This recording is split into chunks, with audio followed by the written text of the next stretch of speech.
You're listening to an archived Cabral Concept podcast.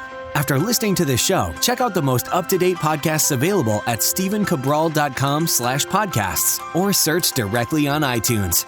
And now, welcome to the Cabral Concept, where board-certified naturopath and integrative health practitioner Dr. Stephen Cabral shares how he was diagnosed at the age of 17 with a life-altering illness and given no hope for recovery. It was only after studying and traveling all over the world did he discover how to combine ancient Ayurvedic healing practices with state-of-the-art naturopathic and functional medicine to fully rebalance the body and re-energize it with life. It's time to discover how to get well, lose weight, and finally feel alive again. And now, here's your host, Dr. Stephen Cabral. Looking forward to getting into our community's questions. It's been a really fun week in the practice, and now I'm able to answer questions from all over the world.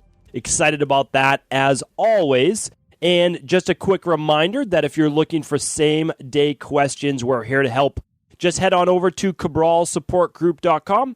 It is a free Facebook group for our online community. You are welcome to join. If you are interested in helping to support people on their path to getting well, losing the weight, and feeling alive again. And if you have questions of your own, we're happy to help as well. We just want happy, positive people over there. We understand you might be struggling right now. We understand that you might not have gotten the results that you want. That's okay. We are happy to help. We just ask that you try to share your knowledge with some people in the group or support them as well. So excited to have you over there. And then if you have a question with an order, if you ordered a protocol or something like that, you can always email support at equilibriumnutrition.com, and that's where you can get customer service support for your order. And then this is the weekend house calls, where I answer your questions. Anybody who writes in at stephencabral.com/ask Cabral. That's where I can answer them. Not able to answer them all over direct messages and through email, but I can answer them right here. Right now, we're answering questions from the very beginning of August. It's obviously the beginning of November. So we're August, September, October behind. We're always about 12 weeks behind in your questions, not because I want to be, but because we have so many great questions that come in, and I'm able to get to about 16 to 20 per weekend. So the more questions we have come in, the more that there just is in the queue. And again, I will always get to them. I'm happy to do this. This is something that I enjoy doing. And so feel free, if you don't mind waiting the 12 weeks, then please do feel free to send in and submit your question. All right. So let's get started. One thing I just wanted to mention too is that we had a lot of people actually asked my team that they just got this last night, and I am recording this actually at night, that if you would like to take advantage, and literally it ends, we do a couple pop-up offers for podcast listeners only. I just want to let you know, this is our community. Like, this is our group of people, and I say it all the time, but I really am grateful for you and for you being a part of this community. And so we just like to do a lot of fun things and just anything that we can think about. So we're giving you $10 towards your next order of whatever you'd like at equilibriumnutrition.com for simply leaving a review on iTunes, The Cabral Concept. So if you go to The Cabral Concept on iTunes and you leave a review, just email, as long as it's done by tomorrow on Sunday, just email support at equilibriumnutrition.com and just say, I just left a review on iTunes. Could I have the special code to get $10 off my next order? And they'll send you that code. So it's the honor system. I would love to grow this podcast to an even greater degree, and it's with your help only. Like, there's no way I can do it. I need the help of our community, and I do want to spread this mission of mine to more and more people. So it's a thank you to you. It's also a thank you for your support. If you'd like to leave a review on iTunes, our goal is to get 1,000 reviews by this Sunday. That is the goal, and I do hope that we hit it. So appreciate you. Thank you. And now let's get right into those questions. Chloe's up next. Chloe's up first. Chloe's asking, hi, Dr. Cabral. My question is about increasing information about breast implant illness. I've had breast implants for nearly 6 years. I've gained weight in this time. I've been feeling less vital. Weight gain could be to change into a job that's very stressful and sedentary. My question is, have you ever seen breast implant illness in your practice before? A lot of people on Facebook claiming to be healed once they remove their implants to reduce the weight and inflammation.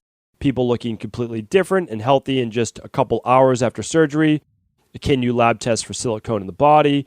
Do you think that this is a thing, or could it just be a feeling of increasing the rain barrel? Okay, really great question. I would say a 5-minute show on a Friday review about breast implant illness, because we do see it in my practice for sure.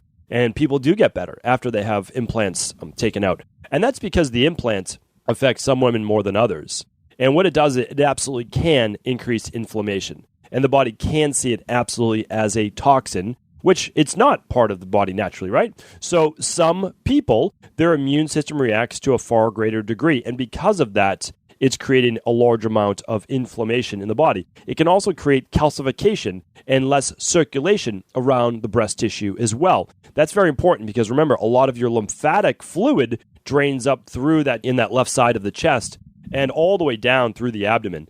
So this is very, very important. I see it quite a bit in my practice. I've seen many, many before and after photos from the surgery, actually what implants look like when they're taken out. And oftentimes there's deep, deep calcification. And so this is a real issue. If you are okay with removing your implants, because I know that that's not an easy thing, to make that decision, that I do recommend it for overall health. I mean, I do recommend it. And I have seen results with that. Now, you can do a Dr. Ball detox or a functional medicine detox, and you can see how you feel after reducing that inflammation. So there's a lot that people can do. Some people refuse to never remove them. I understand. And we try to help them the best we can. In terms of testing for silicone, not as easy, that's for sure.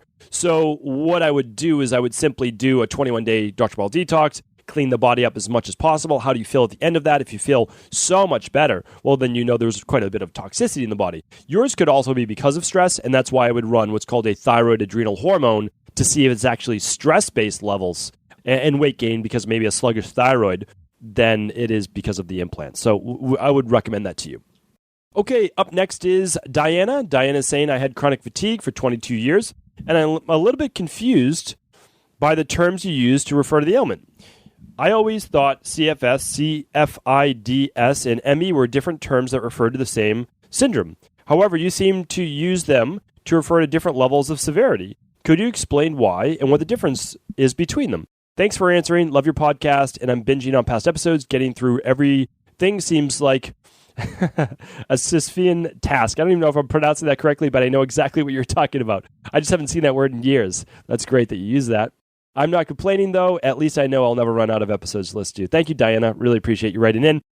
Yeah, I mean, they really are the same thing. You're right, Diana. And you could say they're different levels, and I would agree with you. Chronic fatigue syndrome, the problem with saying chronic fatigue syndrome is that it's less specific.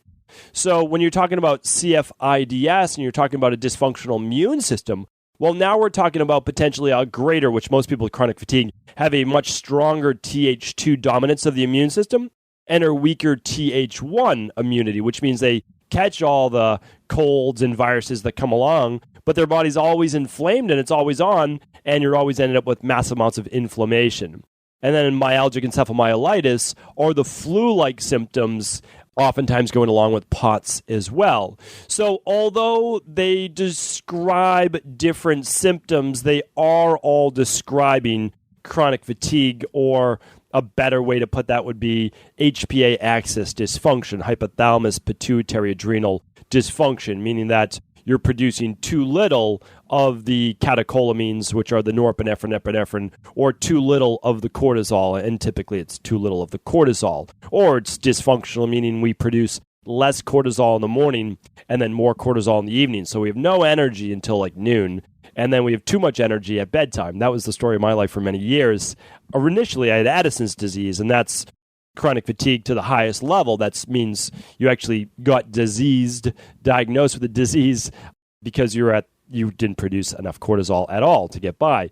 So, as I was coming out of it, then I had no cortisol in the morning, but I had cortisol later in the day, and then eventually my cortisol rhythm is completely normal now. So now it's a great question, and I guess it really is semantics, but what I do is for levels.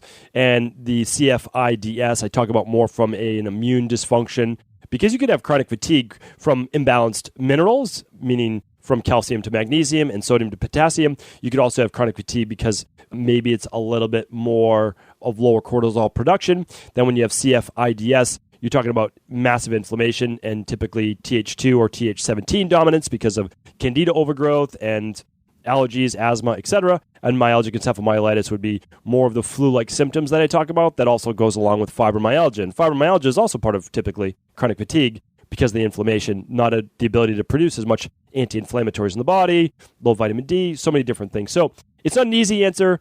I'd say you're correct, but we're honestly talking about semantics. We need to fix the body no matter what name we give it. All right, Mary's up next. Mary's asking, hi there. A friend of mine has been talking about some of Dr. Cabral's recommendations, and it sounds interesting. I was wondering if I could get more information from you. Yes, we can do that. So one of the things that we talk about is that with every single podcast, we give recommendations in all of the show notes. So the show notes are always available for each podcast at whatever. So for example, today is episode 1002. So you go to stephencabral.com/1002. So that's it. You can go right there and you can get all of the links for anything that I talk about in the show notes. All right. Sean's up next. Hi, my friend just got diagnosed with gastroparesis after numerous tests and visits to the doctor. I'm wondering if you have more information that I can pass along to her. Okay, that's coming in from Sean. Really great question for those people that don't know what gastroparesis means. Essentially, it's a condition in the stomach and typically has to do with not having the ability to proper empty that stomach because the muscles are not acting as they should. So it has to do with what's called the lower esophageal sphincter, which is the bottom of the esophagus, making sure that stays closed so that the food's not coming back up, and a lot of problems with heartburn and acid reflux and gastroparesis. Then there's also an issue with what's called the gastric valve, and that's in the pylorus bottom part of the stomach, and that's where the stomach actually opens and then empties into your small intestine. Well, sometimes that's not actually functioning as well either, and so there's a real issue with the feeling of fullness and sometimes nausea and sometimes bloating. Sometimes you just don't even have an appetite. Well, we see this all the time, and a lot of it has to do with what's called sympathetic nervous system dominance. And that essentially means the person's ability to get into the parasympathetic nervous system while eating a meal has been compromised. And that's typically due to stress. Now, the stress can be GI-based issues because of bacteria and IBS, which is obviously caused by bacteria and yeast and H. pylori and parasites. And it also stress as well. And it can be caused by work, life, relationship-based stress, any stress on the body. It can be viruses. So what we look for is, why is the body not able to get into more of that relaxed state where normal digestion would take place? Because remember, when you're in the sympathetic nervous system, blood flow isn't moving as well to the stomach. You're not producing as much saliva. The salivary glands are not producing that enzyme to help break down a lot of veggies and starches, called amylase. So what we're really talking about is, what are the underlying conditions? So Sean, we're always talking about underlying conditions. Find that your friend has gastroparesis, and it's great that we put a little name on it. But, the truth is, oftentimes that hurts people to be named, to give that name a disease, because you're not looking at the underlying root causes. So what I would recommend is, I would recommend the organic acids test to look at the gut. I would recommend the stool test to see if there's any bacterial overgrowth. And I would recommend the thyroid adrenal hormone to look at if there's a lot of stress going on in the body. All right, Chantel is up next. I did a huge battery of testing with a naturopathic doctor in San Francisco, did the SIBO, did GI. I came up slightly elevated with methane gas, high levels of yeast. Doctor suggested homeopathic and herbal meds with one antibiotic. I've not taken them yet. Listened to Dr. Cabral's podcast for many months, and I'm curious about working with anyone who's practiced. I do not want to do those tests again, but need more direction. Went to Europe for a month, did not have any inflammation. When I do here, as in the US, but my skin got irritated with either by the meat, the dairy, or the heat. Clearly, I need much guidance. How do I find out about how to go with someone in your practice, or if it can all be done virtually? All right, Chantel, happy to help. And again, this can be asked at cabralsupportgroup.com, or just by simply emailing in at support@stephencabral.com, support@Equilibrium Nutrition. Either place, happy to work with you. You would not have to run those tests again as long as they're done within the last 6 months. Keep in mind, what we do is also a little different than also working with, as some naturopathic doctors do. We don't do any antibiotics. We do an all-natural-based protocol for candida and bacterial overgrowth. We've been using that now for many, many years. It works phenomenally well. And we do the before and after testing. We have tens of thousands of success stories, and that's not to try to convince you to work with us. It's never that at all, because I'm a huge proponent of working with many, many different health practitioners. And with our integrative health practitioner certification, once we get people level 2 certified, we'll be referring to a lot of people all over the world. So our practice is 80+% predominantly over Skype, anywhere in the world. Australia, New Zealand, Europe, South America, Canada, UK, the United States, right? So every single day, we're talking to people literally all over the world. How do you apply? You can literally just email us if you'd like, and that's very, very easy to do. Just, again, email support@stephencabral.com, and we will we'll just give you the application form, and you'll be able to work with myself and my health coaching team. All right, Allison's up next. Hi, Stephen. I was hoping to get some information on hormone balance. I recently turned 30, and all of a sudden I'm noticing a huge change in my skin. Very dry and itchy, especially the face and scalp. We live in the South. There's lots of humidity. Isn't just because of the dry air. My periods have also recently changed, more painful cramps. It's now 5 or 6 days instead of 4. I'm wondering if these symptoms could be due to a change in hormones. Should I get tested? Do you do anything like that? Any help is much appreciated. Yeah, absolutely, Allison. Exactly what I would do is this. You're going to run a thyroid adrenal hormone panel, and you're going to run it the days that you have the most symptoms, as long as those symptoms are about, let's say, around days 19 through 22 of your cycle, meaning first day of menstruation is day 0, and then you're just going to count out from there 19 to 21 days or so. And then we're going to look for estrogen dominance. We'll look for testosterone levels, DHEA, cortisol, thyroid, vitamin D. We'll look for your blood sugar regulation, and we'll see what's going on. Now, again, for everyone, I always recommend the Dr. Cabral Big 5. If you can run the Dr. Cabral Big 5 labs, again, they're not my labs. I just want to always put that out there. I don't own any of these labs. I read the labs, so that's what I do.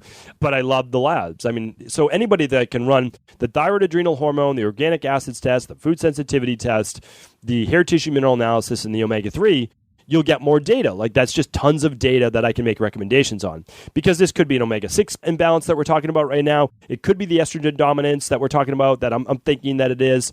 The dry skin could absolutely be the lower thyroid. So, I want to look at the thyroid adrenal hormone test first, but then I would love to see an organic acids test. Then I would love to see a hair tissue mineral analysis. Then I'd love to see an omega-3, and then I would love to see a food sensitivity test. So, Allison, that's the order that I would do them in if you're not able to run all 5. And then, of course, how the labs work is you order them from Equilibrium Nutrition, but then I read them once you complete them. They're just at-home lab tests. You send them in, they go to the lab, I get the data back, I read them, and then one of my great health coaches takes you through all of those recommendations that myself and the health coaches have put together for you. Okay, Julie's up next. Can I get information about signing up for the September health coaching certification? Also, are there appointments available with one of the health coaches to help me determine my dosha type? Thank you. I've been enjoying listening to your podcast, and I'm learning a lot. Julie. Okay. So, Julie, obviously, you asked this on August 5th. Do feel free to ask at cabralsupportgroup.com in the future. And we are obviously closed. So, we completely booked up for our opening, and it was absolutely phenomenal. It was a lot of fun.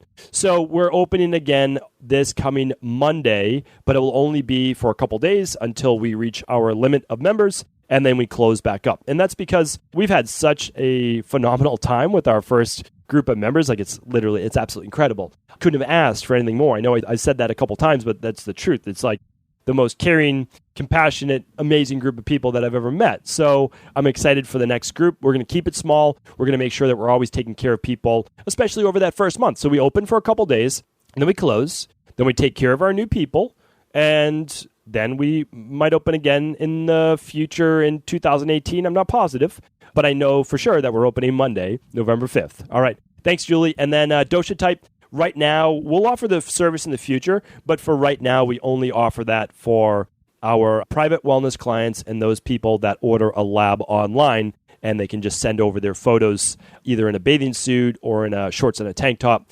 And when we do their lab coaching call, if they purchase something from equilibriumnutrition.com or they're a private wellness client, then they'll get my dosha assessment of what their body type is. So that's that. Okay.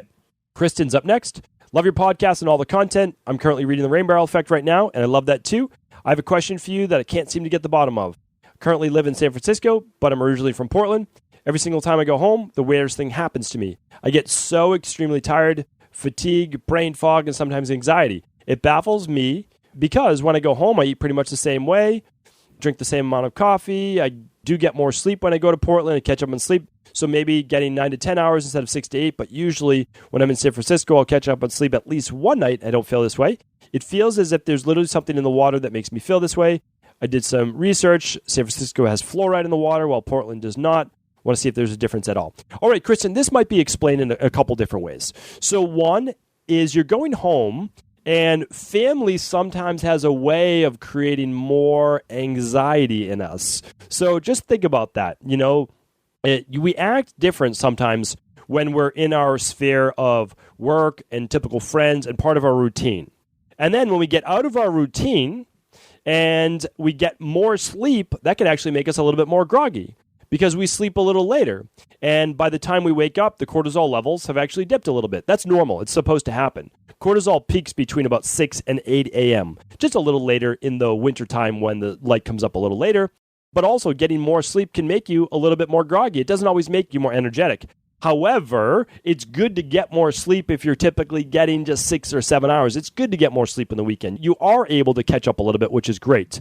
You don't want to always make a habit of that. So multiple reasons: going home, seeing family, that can take you off of, you can make you a little anxious. One is getting out of your routine can make you a little bit more tired because you don't wake up the same time. You don't always go to bed the same time. If there's any alcohol involved, that could make you a little bit more groggy.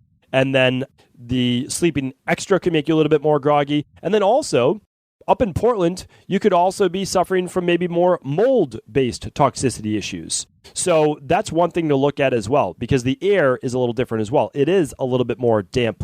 So what I would say is you can run a mold toxicity test, especially when you go back to Portland. Bring your lab test kit with you. It's just a urine test that you do first thing in the morning. Do fast overnight from, let's say, 7 p.m. to 7 in the morning. Take the simple urine test at 7 in the morning, and then ship it back, and it comes with a FedEx mailer for those people in the U.S. Take it on a Monday through Thursday, ideally. Any one of those days. So that will give you a lot of those details. I hope that helps. I don't think it's the fluoride in the water, to be honest, but I certainly wouldn't be drinking water with fluoride in it, in my opinion. Catherine's up next. Hi, Dr. Cabral. Thank you for all you do, the wealth of knowledge you produce in your podcast. I have a friend who has super sensitive skin. She gets red marks wherever you touch her, and it will last a while, over 10 minutes. Is this a lack of calcium? What can she do? Okay, so you're on the right track. This can actually be a histamine-based reaction. It's a form of essentially atopic dermatitis, but this time just from touch, not from necessarily from like dryer sheets or cleaning materials. So we've looked at this quite often. We actually have a test. It's evading my memory right now I'm trying to think of it right now of what it was called when I was doing a lot of old school naturopathy-based study. But anyway, we would actually do a little scratch across a person's stomach and see if it would leave a red mark. And I believe it was the Ragland test, but I can't remember that right now. So I'll try to remember it. I'll try to recap it before. No, it's not the Ragland test. All right. So anyway, what it means, though, is that the person is either producing additional mast cells, there's additional inflammation in the body, they're more towards the parasympathetic because their body's in a little bit more of a fatigue-based state. One of the things can actually be a decrease from calcium to magnesium. Now, here's the interesting thing. You can run this on a hair tissue mineral analysis. It doesn't always mean that the person lacks calcium. It means that they're more in the parasympathetic. So the magnesium can actually be an inverse ratio. This gets complicated, but typically your calcium and your magnesium ratio is a 6.67 to 1. And again, you can run this on a hair tissue mineral analysis. That's because calcium is more predominant in the body. But when the body's not able to get into the fight or flight as well because of long-standing chronic inflammation or fatigue or allergies or asthma or gut-based issues, what happens is you don't actually pull as much calcium into the bloodstream as someone who's getting into more of the fight or flight. Now, the fight or flight is actually a natural anti-inflammatory, and it's because cortisol is a natural anti-inflammatory. And it also helps to get that body utilizing and mobilizing calcium to a greater degree. So although calcium would be completely beneficial, and I might even recommend the complete CalMag supplement, what I'd rather do is have them run a hair tissue mineral analysis, maybe even a thyroid adrenal hormone, which would be fantastic. And then I would probably run an organic acids test to look at that gut-based issues. Now, it could be many things. It could be higher levels of inflammation from omega-6s, so you could run an omega-3 test. So many reasons, but hopefully that was helpful and at least a place to get started, because that's really what these Cabral house calls are all about. I have no idea what this person's all about. I don't know the environment. Like, I don't know where they're at. Maybe it's a mold-based issue, right? They could be living in a moldy environment as well. So many things that it could be, but at least it's a place to get started. And that's what we want. So we want to get you started. We want to get you moving forward, whether it's just from changing your lifestyle, changing your living, running a lab test, trying some great nutritional supplement-based protocols, trying to functional medicine detox. Wherever you want to start, we want to at least allow you to just basically walk up that ladder, take your level of health to that next level, and then the next level, and the next level after that. That's what it's all about. So thank you, everyone, for tuning into today's Cabral House Call. If this was helpful, please do feel free to share this information with anyone you believe it may serve. I want to sincerely thank you for your support of this podcast. I couldn't do it without you, and I mean that. I truly do. I also want to make sure you knew that we now have multiple ways for you to find your answers to the most difficult health, wellness, weight loss, and anti-aging questions.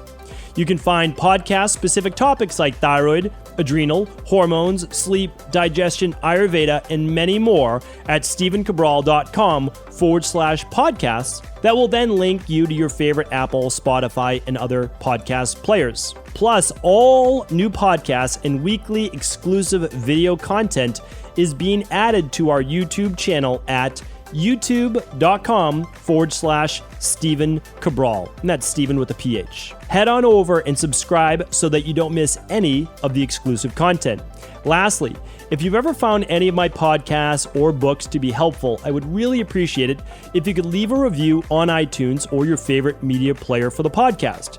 Rating and subscribing to the YouTube and podcast allow me to reach more and more people and help spread my mission of healing throughout the world. Thank you again for being a part of this movement.